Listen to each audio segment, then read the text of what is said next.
Good morning India. Hi friends, how are you. देखिए, इसके कई आंसर्स हो सकते हैं। जब आपसे कोई पूछता है आप कैसे हैं, पहले मैं शुरुआत में ही आपको स्टार्टिंग में बता चुका हूं, इसको आप कई तरीके से आंसर दे सकते हैं। जैसे I am good, thank you and you.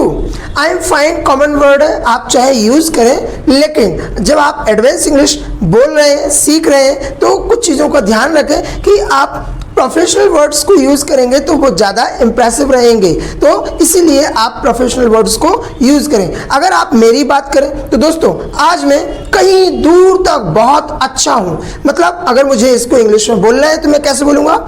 I am so far so good. कैसे बोलेंगे?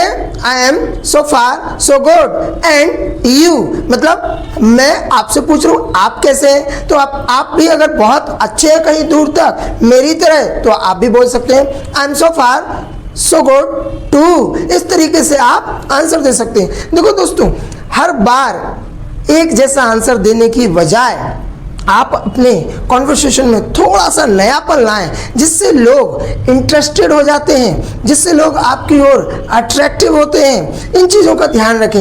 वर्ड्स को थोड़ा सा आप चेंज कर करके यूज़ करें तो आपका कम्युनिकेशन और बेहतर हो जाएगा, कॉन्वर्सेशन में और मज़ा आने लगेगा आपके लिए। दोस्तों, किसी काम को करने की इच्छा व्यक्त करने के लिए हम ऑलरेडी आपको बता चुके हैं कि हम वांट टू का यूज़ करते हैं। बहुत दिनों से मैंने आइसक्रीम नहीं खाई, मेरी आइसक्रीम खाने की इच्छा हो रही है। अब यहाँ पर किस काम को करने की इच्छा हो रही है? आइसक्रीम। तो याद रखिएगा कि किसी काम को करने की इच्छा व्यक्त करने को इंग्लिश में बोलते हैं वांट टू। और मुझे आइसक्रीम खाने की इच्छा हो रही मेरी, तो मैं कैसे बोलूँगा? आई वांट टू टेक आइसक्रीम। लॉकडाउन 2 महीने से परेशान कर रहा है, कहीं जा भी नहीं पा रहे, होटल रेस्टोरेंट्स बंद थे, 3-4 महीने हो गए पनीर कुलचा नहीं खाया। आज मेरी पनीर कुलचा खाने की इच्छा हो रही है। इसको इंग्लिश में कैसे बोलेंगे? I want to take paneer kulcha. दोस्तों, कई दिनों से हम घूमने नहीं गए हैं। अगर मैं ये बताना चाहूँ कि मेरी ताजमहल घूमने की इच्छा है, मतलब मेरी इच्छा है कि मैं ताजमहल घूमूं, तो इसको इंग्लिश में कैसे बोले? किसी जगह को घूमना, उसको इंग्लिश में बोलते हैं विजिट। और विजिट के बाद उस जगह का नाम बोलना है। तो मैं यहाँ पर क्या व्यक्त कर रहा हूँ? ताजमहल घूमने की इच्छा को। तो अगर मुझे बोलना है कि मेरी इच्छा है ताजमहल घूमना, तो कैसे बोलेंगे? I want to visit Taj Mahal. अगर मैं कहूँ कि मेरी इच्छा है कि मैं रेड फोर्ट घूमूं, मतलब मैं देख कर आऊँ दिल्ली में लाल किला कैसा बना हुआ है, तो मैं इसको कैसे बोलूँगा? I want to visit Red Fort. दोस्तों, हवाई यात्रा करने को इंग्लिश में बोलते हैं ट्रैवल बाय एयर। मैंने अपनी लाइफ में अभी तक कभी भी हवाई यात्रा नहीं की है, लेकिन एक बार मेरी इच्छा है कि मैं हवाई यात्रा करूं, एरोप्लेन में बैठ के सफ़र करूं। तो एक बार मेरी इच्छा है, एक बार को इंग्लिश में बोलते हैं once I want to travel by air. जब आप किसी काम को करने के लिए दिल से इच्छा व्यक्त करते हैं, तब वहाँ पर हम वॉन्ट टू की जगह विश टू का यूज़ करते हैं। जैसे मेरी बहुत इच्छा है कि मैं अपनी ज़िंदगी में बहुत सारा पैसा कमाऊँ, बहुत सारा पैसा कमाऊँ। दोस्तों, नॉर्मली पैसा कमाने को इंग्लिश में बोलते हैं अर्न मनी, लेकिन पैसा छापना, पैसा कमाना, बहुत ज़्यादा पैसा कमाने को इंग्लिश में बोलते हैं मिंट मनी। मतलब मेरा बहुत ज़्यादा पैसा कमाने की इच्छा है, तो मैं कैसे बोलूँगा? आई। अब यहाँ पर वांट टू की जगह मैं किसका यूज़ करूँगा? Wish to. I wish to mint money. दोस्तों, इतना पैसा कमाऊँ कि मैं सुबह शाम दोपहर रात ऑफिस घर हर जगह पैसा हो मेरे पास, मतलब मैं पैसे में खेलूं। अगर मैं ये कहूँ आपसे कि मेरी इतनी इच्छा है कि मैं पैसे में खेलूं, पैसे में खेलने को इंग्लिश में बोलते हैं रोल इन मनी। क्या बोलते हैं? Roll in money. और अगर मेरी इच्छा है तो मैं कैसे बोलूँगा? I wish to roll in money. तो कई लोग जब फ़ोन पर बात करते हैं दूसरों से, तो वो सीधा डायरेक्ट बोलते हैं, बॉस से कह देना आज मैं नहीं आऊँगा। कई बार बोलते हैं खाना मत बनाना। कई लोग ऐसे बोलते हैं सर आपका प्रोडक्ट सही नहीं है। कभी कभी फ़ोन पर बोलने लगते हैं मेरे लिए जूते ले आना, 2000 रुपये भेज देना। ये किस तरीके से लोग बात करते हैं? लोगों की बात करने का तरीका क्या है? मेरे हिसाब से ये सही तरीका नहीं है। अगर मैं कहूँ इसको ये तो टोटल बकवास है, और इसको इंग्लिश में बोलना है कि ये बकवास है, इसको कैसे बोलेंगे इंग्लिश में? It's crap. क्या बोलेंगे? It's crap. दोस्तों, ये बातें बताती हैं कि हमारे अंदर आज भी कम्युनिकेशन की कमी है। कम्युनिकेशन की कमी को बोलते हैं लैक ऑफ कम्युनिकेशन। तो कैसे अच्छे से बात की जाती है, फ़ोन करने के क्या मैनर्स होते हैं, ये बहुत ज़रूरी है दोस्तों सीखना। आज के समय में जिसने कम्युनिकेशन सीख लिया, पब्लिक स्पीकिंग सीख लिया, उसको तरक्की करने से दुनिया की कोई ताकत नहीं रोक रही है। अगर आप आज से किसी से फ़ोन पर बात करें तो सबसे पहले समय के अनुसार उसको विश करें। अगर आप मॉर्निंग में बात कर रहे हैं तो उसको बोलिए गुड मॉर्निंग। अगर आप दोपहर में बात कर रहे हैं उनसे तो सबसे पहले आप उनको विश कीजिए गुड आफ्टरनून। अगर आप इवनिंग में उनको कॉल करते हैं तो आप उनको विश करें गुड इवनिंग। और फिर आप उनसे ये पूछिएगा कि लाइन पर कौन है, क्योंकि आपको नहीं मालूम है कि लाइन पर फ़ोन पर कौन है, आपने जिसको फ़ोन लगाया वो है या नहीं भी है। तो इस चीज़ का ध्यान रखिएगा। आप जब भी आप किसी से फ़ोन पर ये पूछना चाहें कि लाइन पर कौन है, उसको इंग्लिश में कैसे पूछेंगे सीख लीजिएगा। May I know who is on the line, कैसे पूछेंगे? May I know who is on the line. ये दोस्तों किसी इंसान से पूछने का सबसे फॉर्मल, सबसे बेस्ट तरीका है। आप आज से इसी तरीके को अपनाइएगा। मैं गारंटी देता हूं इस बात की कि लोग आपके कम्युनिकेशन, आपकी इंग्लिश और आपके बिहेवियर से काफ़ी इंप्रेसिव हो जाएंगे। तो इस तरीके से आप किसी से पूछ सकते हैं फ़ोन पर कौन है। और फिर उसके बाद अगर सामने वाला बोलता है कि मैं जो बाइडेन बात कर रहा हूँ अमेरिका से, मान लेते हैं, तो अगर मुझे बोलना है कि मैं अमेरिका से जो बाइडेन बोल रहा हूँ तो मैं कैसे बोलूँगा? I am Joe Biden from USA.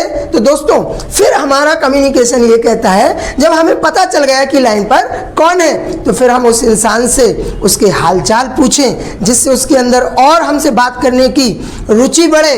तो हम उससे पूछ सकते हैं हाउ आर यू। अब उसका तरीका है आंसर देने का कि वो क्या बोलता है। वो गुड बोलता है, फाइन बोलता है, हंकी डोरी बोलता है, सो फार सो गुड बोलता है, या जो कुछ भी उसको बोलना है। सपोज करो उसने बोल दिया आई am so far so good, thank you and you. तो दोस्तों आप बोल दीजिएगा आई एम गुड और फिर अपना कॉन्वर्सेशन आगे बढ़ाते हैं। इसके बाद आप उससे आगे कॉन्वर्स कर सकते हैं। जिस चीज़ के लिए आपने उसको कॉल किया है आप अपनी बात उससे कर सकते हैं। और दोस्तों फ़ोन पर कभी भी किसी से तेज आवाज़ में बात ना करें और कभी भी फ़ोन पर इतना ज़्यादा लंबी बात ना करें कि जिससे सामने वाला इरिटेट हो। आप मुद्दे की बात करें। कहते हैं कि मुद्दे की बात करने से सामने वाला संतुष्ट रहता है, उसको इंग्लिश में बोलते हैं टॉक टू द पॉइंट। और दोस्तों इतना याद रखें, जब आप कभी किसी से फ़ोन पर बात कर रहे हो, फ़ोन पर बात करते वक्त जब आप फ़ोन रखने वाले हो उससे पहले आप उस व्यक्ति को विश जरूर करें। अगर आप 12-1 बजे किसी से बात कर रहे हैं दोपहर में और आप फ़ोन रखने वाले हैं, आप बोल सकते हैं हैव अ गुड डे। अगर आप शाम को बात कर रहे हैं तो आप नाइट का टाइम हो रहा है तो आप उनसे बोल सकते हैं गुड नाइट। और दोस्तों फ़ोन रखने से पहले अगर आप चाहते हैं कि आपसे बात करने वाला स्पीकर इंप्रेस हो आपसे, आपके कम्युनिकेशन से, आपके टॉकिंग से, तो आप उसको फ़ोन रखने से पहले एक लाइन जरूर बोलें, सर आपसे बात करके अच्छा लगा, मैम आपसे बात करके अच्छा लगा। इसको इंग्लिश में बोलना है नाइस टॉकिंग टू यू। कैसे बोलेंगे? Nice talking to you. अगर दोस्तों आप इस तरीके से कम्युनिकेट करते हैं तो डेफिनेटली आप अपने डे टू डे लाइफ में काफ़ी चेंजेस देखेंगे। दोस्तों अगर आप किसी मीटिंग में, किसी ग्रुप में डिस्कस कर रहे हैं, या फिर किसी लाइन में खड़े हुए हैं, या किसी सेमिनार में हैं, या फिर आप किसी इंटरव्यू में बैठे हुए हैं और आपको वहाँ से अगर जाना है तो प्लीज़ बिना परमिशन लिए आप मत जाइएगा। ये अभद्र व्यवहार कहलाता है। ये कहलाता है कि हम किसी सीनियर की रिस्पेक्ट नहीं कर रहे हैं, वहाँ पर मौजूद लोगों को रिस्पेक्ट नहीं दे रहे हैं। तो प्लीज़ अगर आप पब्लिक प्लेसेस में हैं और वहाँ पर से आपको बाहर जाना है तो उसके लिए आप परमिशन लीजिएगा। और परमिशन कैसे लेते हैं सीख लीजिए। मे आई गो आउट। और दोस्तों अगर आप कहना चाहते हैं कि सर मैं यहाँ से बाहर चला जाऊँ तो आप कैसे परमिशन लेंगे? मे आई गो आउट फ्रॉम हेयर। इस तरीके से आप परमिशन लेकर वहाँ से निकल सकते हैं। दोस्तों पब्लिक प्लेस में ट्रैवलिंग करते वक्त और शॉपिंग करते वक्त, होटल में डाइन आउट करते वक्त, ईट आउट करते वक्त, किसी भी टाइम पर अगर आपसे कोई मिस्टेक हो जाती है, चलते चलते आपका हाथ किसी से टकरा जाता है, आपका पैर किसी दूसरे व्यक्ति के पैर पर रखा जाता है गलती से, या फिर कोई और आपसे मिस्टेक हो जाए, तो उस टाइम पे प्लीज अपना व्यवहार ऐसा ना बनाएं कि आप उससे लड़ने लगे। आप वहां पर अपनी गलती को स्वीकारें और सॉरी बोलकर आप अपनी विनम्रता का परिचय दे सकते हैं। कई लोग दोस्तों ऐसी कंडीशन में क्या करते हैं, सॉरी बोलकर निकल जाते हैं। ये सॉरी बोलने का सही तरीका नहीं है। अगर आपसे गलती हुई है तो आप अपने आप को ऐसा महसूस कराइए कि आपको लगे कि मैंने गलती की है और उसके लिए आप क्षमा मांग रहे हैं सामने वाले से। कई लोग मैंने देखा है सॉरी सर, सॉरी मैम बोलकर निकल जाते हैं। दोस्तों अकॉर्डिंग टू ग्रामर अगर देखा जाए तो ये सही नहीं है। अगर हमसे कभी गलती होती है तो हम पूरी इंग्लिश बोलें, ग्रामर के साथ बोलें, ताकि सामने वाला हमें आसानी से समझ सके और हम अपनी गलती के लिए उससे क्षमा मांग सकें। अगर कभी आपको किसी से क्षमा मांगना हो कि मुझे अपनी गलती के लिए क्षमा करें, तो कैसे बोलेंगे, I am sorry for my mistake. अब यहाँ पर आपने ग्रामर में नोट किया होगा एम और फॉर दोनों ही ग्रामर के लिए बहुत महत्वपूर्ण होते हैं। जैसे मैंने बोला आई एम सॉरी, तो यहाँ पर एम जो है वो ग्रामर में बहुत विशेष महत्व रखता है, और फॉर माई मिस्टेक के लिए जो मैंने फॉर का यूज किया है वो भी दोस्तों बहुत बड़ा रोल प्ले करता है इंग्लिश में। इसीलिए आप जब भी कभी क्षमा मांगे तो इसी तरीके से शब्दों का इस्तेमाल कर सकते हैं। दोस्तों स्पोकन इंग्लिश में कुछ स्पेशल ऐसे वर्ड्स हैं जिनकी फर्स्ट फॉर्म, सेकंड फॉर्म और थर्ड फॉर्म अलग अलग होती है, और वो कॉन्वर्सेशन में बहुत बार अक्सर यूज होते रहते हैं। चलिए हम थोड़ा सा कुछ वर्ड्स की प्रैक्टिस कर लेते हैं। दोस्तों किसी काम को करना उसको इंग्लिश में बोलते हैं do, second form did, third form done. किसी चीज को छुपाने को इंग्लिश में बोलते हैं hide, second form hid, third form hidden. दोस्तों किसी तेजी से आने वाली चीज को हाथों में पकड़ लेना, लपक लेना, उसको इंग्लिश में बोलते हैं catch, second form caught, third form caught. दोस्तों किसी चीज को खरीदना हो, पैसे देकर उसको खरीदना हो, उसको इंग्लिश में बोलते हैं buy, second form bought, third form bought. किसी चीज को बेच देना, जो आपकी हो आप मार्केट में उसको बेचते हैं, बेचने को इंग्लिश में बोलते हैं sell, second form sold, third form sold. दोस्तों अगर हम किसी चीज को महसूस कर रहे हैं तो महसूस करने को इंग्लिश में बोलते हैं feel, second form felt, third form felt. किसी चीज को दोस्तों अगर हम तोड़ रहे हैं तो तोड़ने के लिए बोलते हैं break, second form broke, third form broken. दोस्तों अगर कोई चीज हम अपनी आंखों से देखते हैं लेकिन कानों से सुनते नहीं हैं, उसको इंग्लिश में बोलते हैं see, second form saw, third form seen. थूकने को इंग्लिश में बोलते हैं spit, second form spat, third form spat. दोस्तों किसी चीज को खर्च करना उसको इंग्लिश में बोलते हैं spend, second form spend, third form spend. किसी चीज को अगर आप सुन लेते हैं तो उसको बोलते हैं hear, second form heard, third form heard. दोस्तों अगर हम किसी चीज को मान लीजिए बनाते हैं उसको इंग्लिश में बोलते हैं make, second form made, third form made. किसी चीज को डुबाना या किसी चीज का डूबना उसको इंग्लिश में बोलते हैं सिंक, सेकंड फॉर्म सेंक, थर्ड फॉर्म संक। अगर किसी इंसान के डूबने की बात करूं कि कोई पानी में डूब रहा है, यहाँ पर मैं दोस्तों इंसान की बात कर रहा हूँ, इंसान का पानी में डूबना उसको इंग्लिश में बोलते हैं drawn, second form ड्रॉन्ड, third form ड्रॉन्ड। किसी काम को करने का अगर अनुभव पता करना हो तो अनुभव पता करने के लिए हम हैव यू एवर का यूज करते हैं। अगर आप मुझसे मेरा अनुभव पूछना चाहते हैं कि सर आपने कभी घोड़े की राइडिंग की है, मतलब घुड़सवारी की है, या आपने कभी घोड़ा चलाया। दोस्तों घोड़ा चलाने को इंग्लिश में बोलते हैं राइड अ हॉर्स, और राइड की 3 फॉर्म्स अलग अलग होती हैं, राइड, रॉड, रिडन। तो दोस्तों अगर आपको मुझसे पूछ रहे हैं सर आपने कभी घोड़ा चलाया, तो आप क्या पूछना चाहते हैं? यहाँ पर आप मेरा अनुभव पूछना चाह रहे हैं कि सर आपने अपनी लाइफ में कभी घोड़ा चलाया। तो कैसे पूछेंगे दोस्तों? हैव यू एवर, और आपको मालूम है जब भी हम कभी हैव और हैज की बात करते हैं तो एक्शन की कौन सी फॉर्म यूज करते हैं? Third form. तो आप कैसे पूछेंगे? Have you ever ridden a horse. और दोस्तों अगर मैंने घोड़ा चलाया है, मैंने घुड़सवारी की है, तो मैं यस में आंसर दे दूंगा, yes I have ridden a horse. और अगर मान लीजिए मैंने घोड़ा कभी नहीं चलाया, मैंने घुड़सवारी नहीं की, आज तक मैं कभी घोड़े पर नहीं बैठा हूं, तो मुझे बोलना है कि मैंने घोड़ा नहीं चलाया, तो मैं कैसे बोलूंगा? No I haven't ridden a horse.